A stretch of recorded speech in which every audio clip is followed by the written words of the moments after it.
And in Syria, Israeli military forces are taking advantage of the takeover of the government by terrorist groups, furthermore advancing into Syrian territory in violation of the national sovereignty.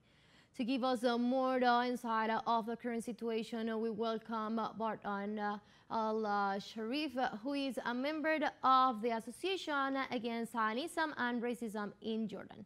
Hello, Bardan. What can you tell us about the Israeli offensive on Syrian grounds? What do these advances mean for Syrian current situation? Good evening. To understand the situation in Syria, first we have to understand that Syria is under war and sanctions since 13 years. During this 13 years, Syria suffered from a siege, economic siege and sanctions from the United States in a massive way, and they suffered from a massive inflation. They lost the currency rate, exchange rate, and the economic situation was very bad for 13 years. And they've been under crush from the United States and the opposition supported by the CIA for all these years, with mostly all the neighboring countries fighting Syria economically and militarily by supporting the fighters against the government. So in this 13 years, it's just like what they did with Iraq. Exactly after 13 years of sanctions and siege, they invaded Iraq. Now they are doing the same thing, but they are using these terrorist groups that they call opposition to take Syria down. And I'm not talking about the regime, I'm talking about the state, the country of Syria is collapsing now. People, after all these years of sanctions and suffering, people were starving. The United States, with conspiracy with the Kurds in the east part, taking over 90% of the oil and gas fields, which makes Syria unable to provide even electricity and gasoline and cooking gas to the people. And this put lots of pressure on the Syrian government and the Syrian people in all over Syria. So we have to understand that what happened after long suffering, 13 years of stood standing for the Syrian people and the government. And at the end, we saw all this tragedy happening in our bare eyes, because what happened in Syria exactly is a military coup. A military coup happened from inside the regime of Syria.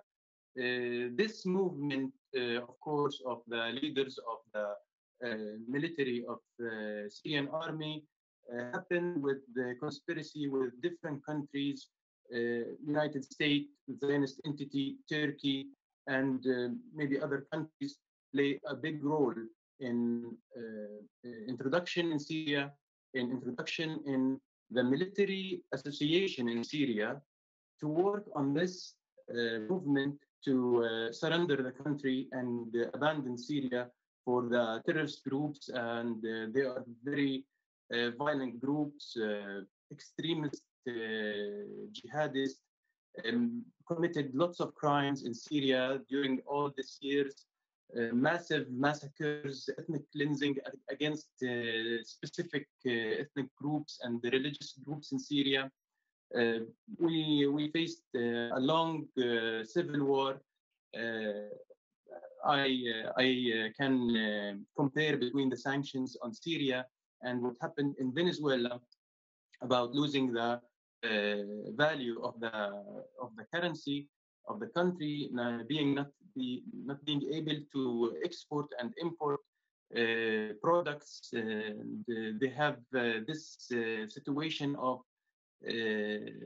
losing the ability to provide the people with basic needs, especially after losing the oil and gas fields in the east part of Syria.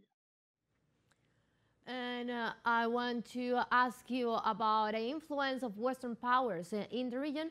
How does the role of the U.S. government and its allies weigh on the current geopolitical situation in the Middle East?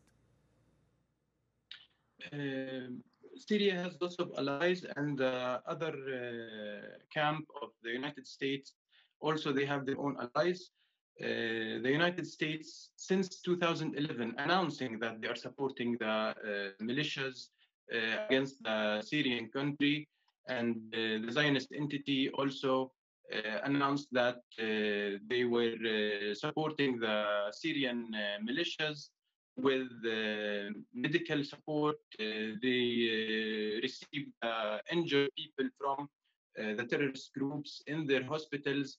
They've been visited by Benjamin Netanyahu himself in the north of Palestine to make sure that they are taking a good service of medical service to go back to Syria and fight the army. All of this support from the United States and the Zionist entity and Turkey from the north are very clear and announced. They are proud of supporting these terrorist groups and announcing it. So Syria is part of the axis of resistance. We can't say that Syria is alone. Syria is part of this alliance, including Iran, Iraq, the resistance in Iraq, the resistance in Lebanon, Palestine, and recently Yemen. What the United States and the Zionist entity faced since the 7th of October 2023 is a unity of fronts against the Zionist entity. Rockets and drones coming from the resistance in Lebanon, in Syria, from Iraq, from Iran, and from Yemen, plus the front in Palestine, in West Bank, and the Gaza Strip. So what the Zionist entity worked on is to dismantling the unification of the fronts. This unification put the Zionist entity in a bad situation, taking rockets and drones from east and west and north and south. So they work on opening a open war on Lebanon, massive war on Lebanon, destroying part of the Hezbollah military bases and abilities. Plus, was the big hit is killing the leaders of the resistance in Lebanon, assassination of Sayyid Hassan Nasrallah, playing a big role in stopping the front in Lebanon. After two months of open war on Lebanon and destroying and bombing airstrikes, after less than 24 hours of stopping the front in Lebanon, they initiate the movement against Syria, against Aleppo at the beginning, all the way to Damascus.